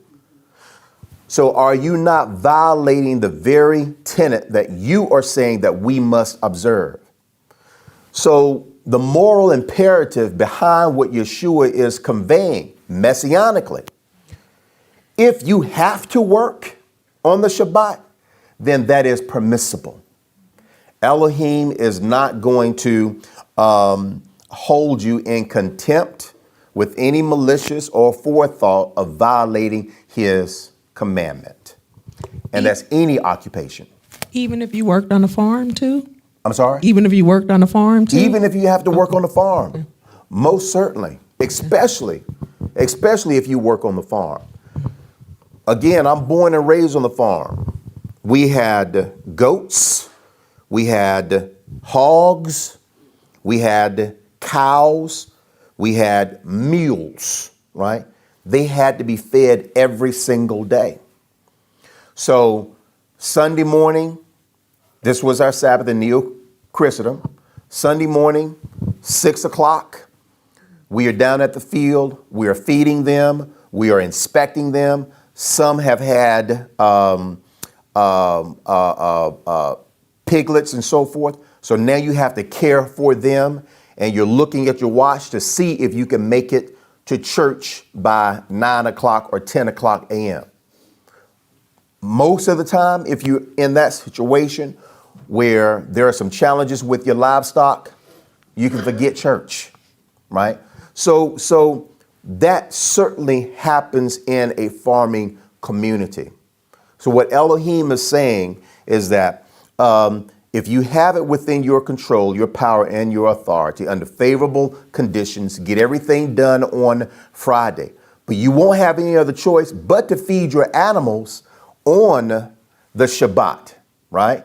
And so this is what Yeshua is reminding the Pharisees about, right? So it's the context that Yeshua wins his cases upon pertaining to the Sabbath, right?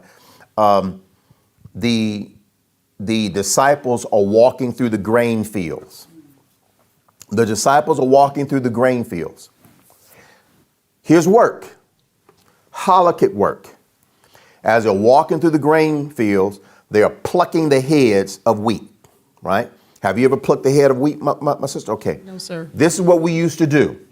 We would pluck the heads of wheat, we would put it in our hands, and we would just roll it around. It's almost like the threshing floor, the winnowing floor, right?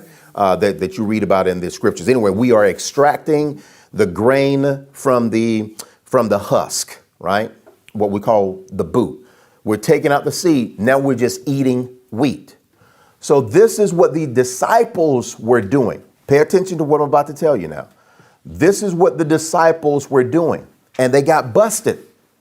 The Pharisees walked up to Yeshua and asked him, why do your disciples violate the Sabbath, right? The law says not to work on the Sabbath, yet your disciples are plucking the heads of wheat on the Sabbath and extracting the kernel. Because I'm simply rubbing my hands to extract the kernel to eat, that was considered to be labor. Here we go. Yeshua asks a question. He says, let me ask you a question about Abiathar, the high priest, and David. When David was on the run from Saul, he hadn't eaten for 3 days.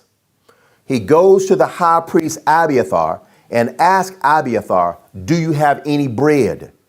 Abiathar says, we have no common bread. All we have is the showbread.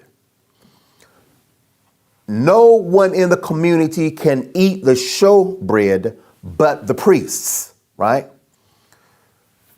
David is starving.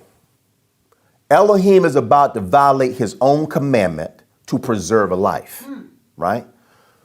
Abiathar goes to Elohim. He prays before Elohim because that's Elohim's bread. Right. It's holy. Anybody who touches that bread besides a priest is to be put to death.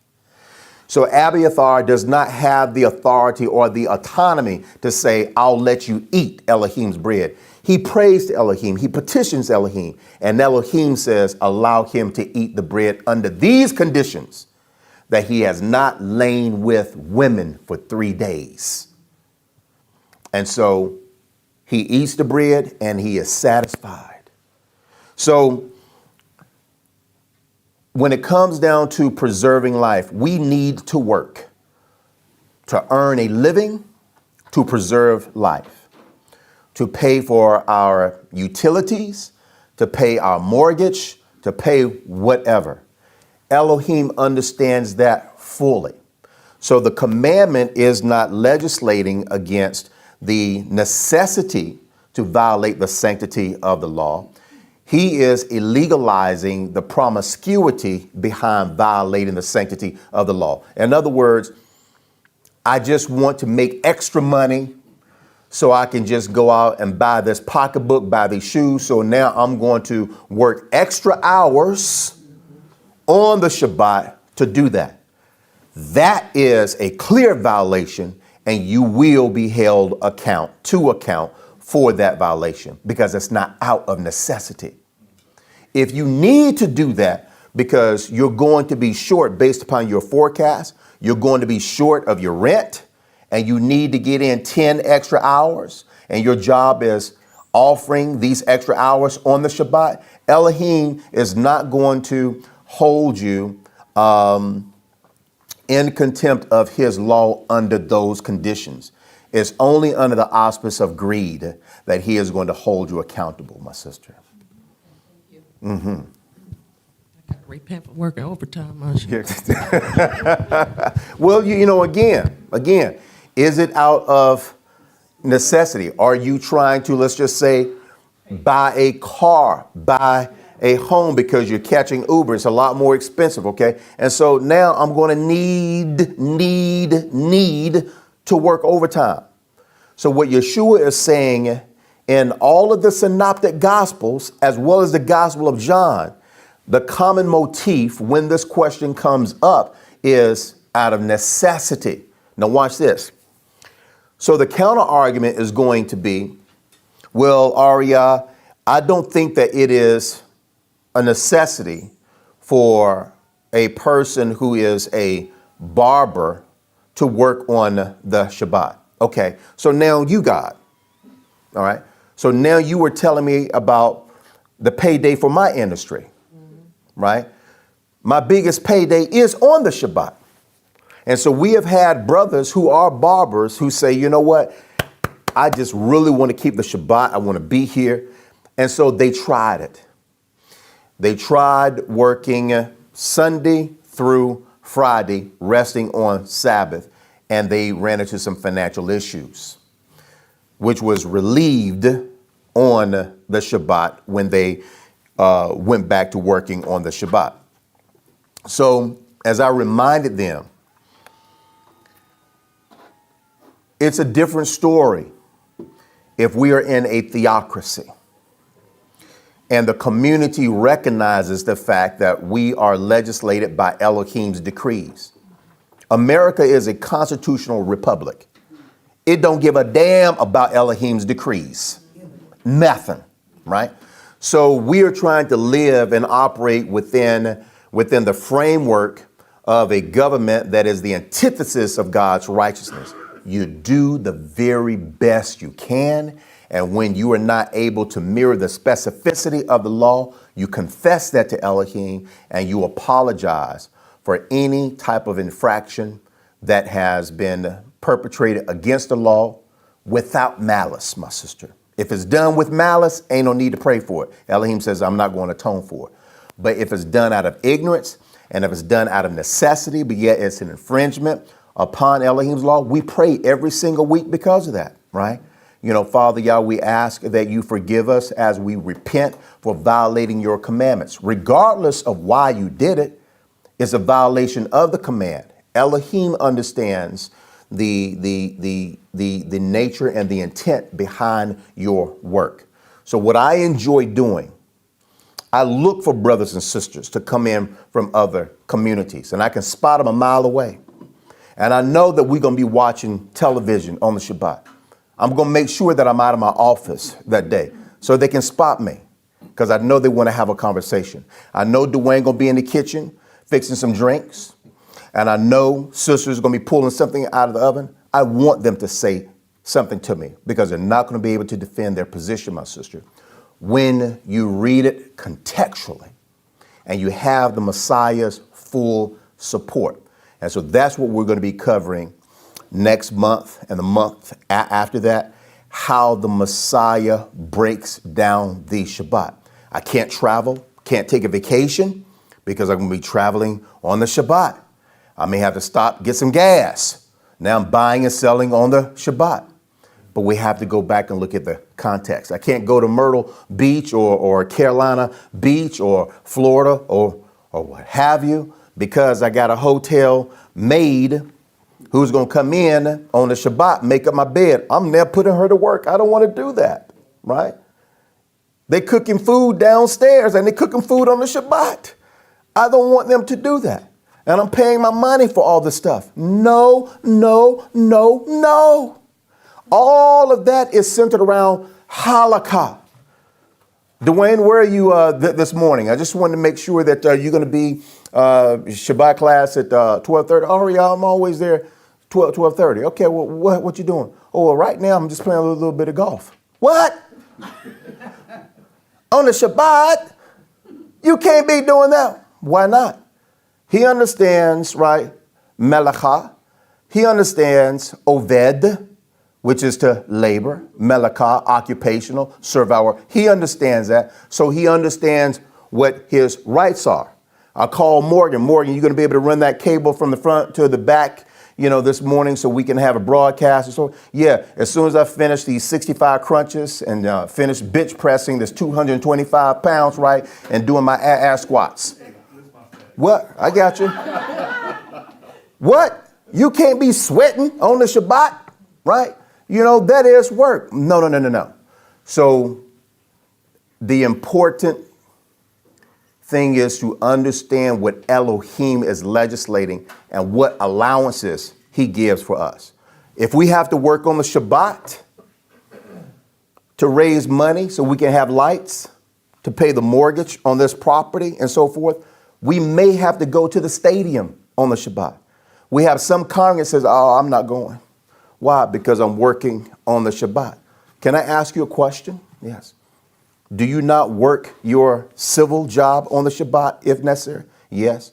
So you would work for your boss to meet his budget and to meet your budget, but yet you don't have that same loyalty and commitment to the place where you worship, which needs money so we can have a place to worship. I don't understand that.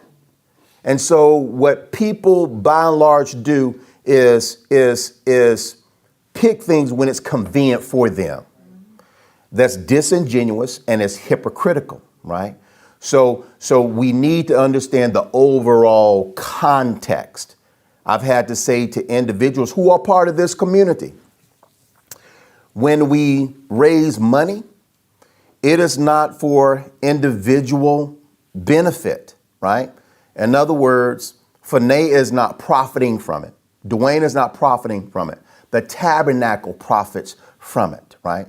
And so this is no different from the Levitical guards who are working to provide safety and security for those who come to the temple to worship.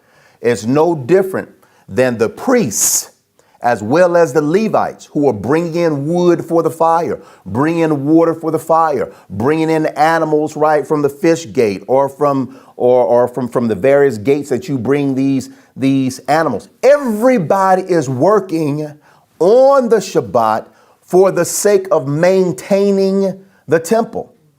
I asked brother come in from the conservative community. He asked, can I give a donation on Monday? That's not a problem. I know why he's asking the question, so now I'm going to tease him. How come you can't give the donation today, bro? Well, I can't carry currency on the Shabbat.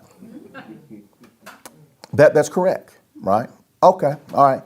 So you can't put any money in the box on the Shabbat, right? Because that's violating the Shabbat. But yet we have people who are coming into Jerusalem with monies, placing monies in one of the 7 trumpets.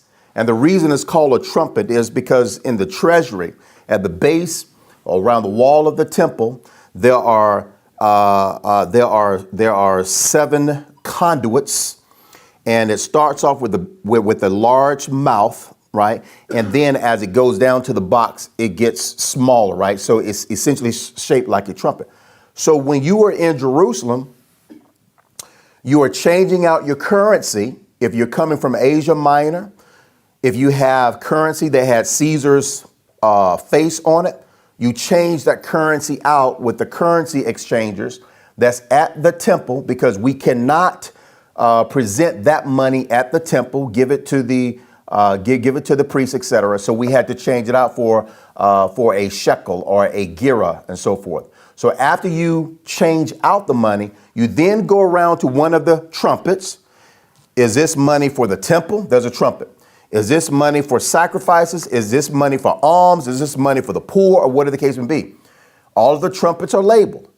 And so you drop the currency in to provide the support for the poor, for the strangers, for the fatherless, for the widows, for the temple, for the priests, for the Levites, etc. So what I'm saying is this. You have hundreds of thousands of people who are making attempts to teach this culture, teach this faith, and they don't know it.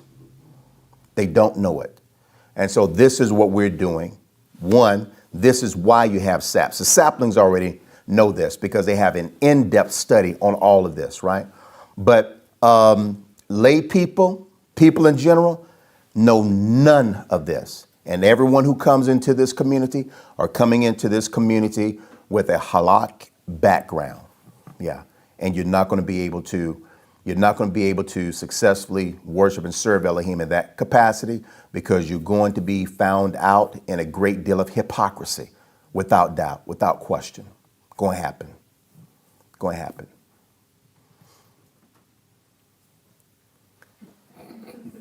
Anybody else? Anything else? Okay, so we'll pick it up next month. Let's see if I'm missing anything here. Okay, went over that. Okay. So one of the biggest pieces that we're going to be dealing with here the next month or so is going to be pleasure on the Sabbath, right? And buying and selling on the Shabbat. I don't buy nothing on the Shabbat, REI, but I see you buying on the Shabbat, and you're going to see me buying on next Shabbat too. And there is a reason why, and I'm going to show it to you in a very unequivocal manner, okay? All right, here we go.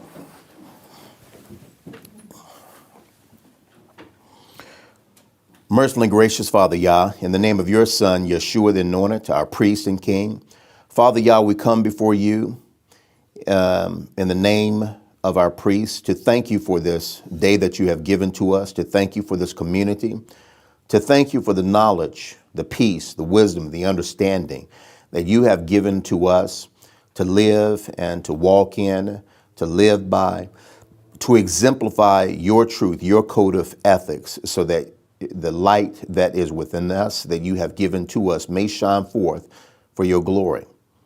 We also want to apologize, Holy and Gracious Father Yah, for not living up to the expectations that you have set before us.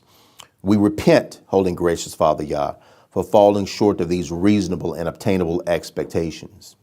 Today, Holy and Gracious Father Yah, we continue to petition you for the necessities of this life. Father Yah, we petition you for peace. We petition you for wisdom. We petition you for knowledge. We petition you for stability, for prosperity, so that we might provide for our families as well as this tabernacle. We petition you, Holy and Gracious Father Yah, for your intervention in our lives to provide us with the security and protection that we need while we dwell in this unclean and perverse system, a system that antagonizes your truth and your righteousness, a system that antagonizes your holiness, a system that has denied your sovereignty, denied your truth, denied your righteousness, denied your holiness. We want you to know tonight, Holy and Gracious Father Yah, that we are not a part of this system. We ask, Holy and Gracious Father Yah, that you count us towards our righteousness and that you continue to protect us from the evil one who controls and dominates and rules and governs this system that he has created at your behest to separate those who love you, appreciate you, those who revere you, and those who fully embrace you from those who have declared war against you. Hence the sheep and the goat, or the sheep and the goat. Holy and Gracious Father Yah, we offer intercessory prayer on behalf of all of our brothers and sisters of the Adamic community, those who live and operate outside of the covenant. We ask, Holy and Gracious Father Yah, that you open their minds and their hearts, that they may see you as we see you from a covenantal perspective, and that you bring them into this covenant so that we might be one. We ask, Holy and Gracious Father Yah, that you soothe the minds and the hearts of those who have lost loved ones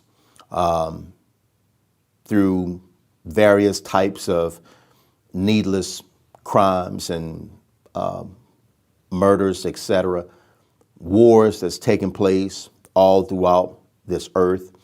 We ask, Holy and Gracious Father Yah, that you provide these people with comfort. We ask, Holy and Gracious Father Yah, that you watch over our sisters who are falling under the tyranny of Yaphetic root rulership, who in many states no longer have control over their bodies because of the government's desire for power to govern, to direct, and to take full control over a woman's womb, a woman's uterus. We ask, Holy and Gracious Father Yah, that you protect all of these sisters who have been raped, and yet the government wants them to have the child of a rapist, who have been molested by family members and impregnated. These sisters who have fetal complications where their life is in jeopardy. We ask, Holy and Gracious Father Yah, that you watch over all of these sisters, that you protect them, and that you have meaningful policies that will favor their situations and conditions. We know that you are in control of everything, Holy and Gracious Father Yah, and we seek justice on behalf of all of our brothers and sisters all over this country and this world. We call upon your name, Holy and Gracious Father Yah, because there is no other name to call upon. We do it in truth, in humility, in sincerity, with righteousness. In the name of your Son, Yeshua HaMashiach ben Dawid, do we pray. Amen.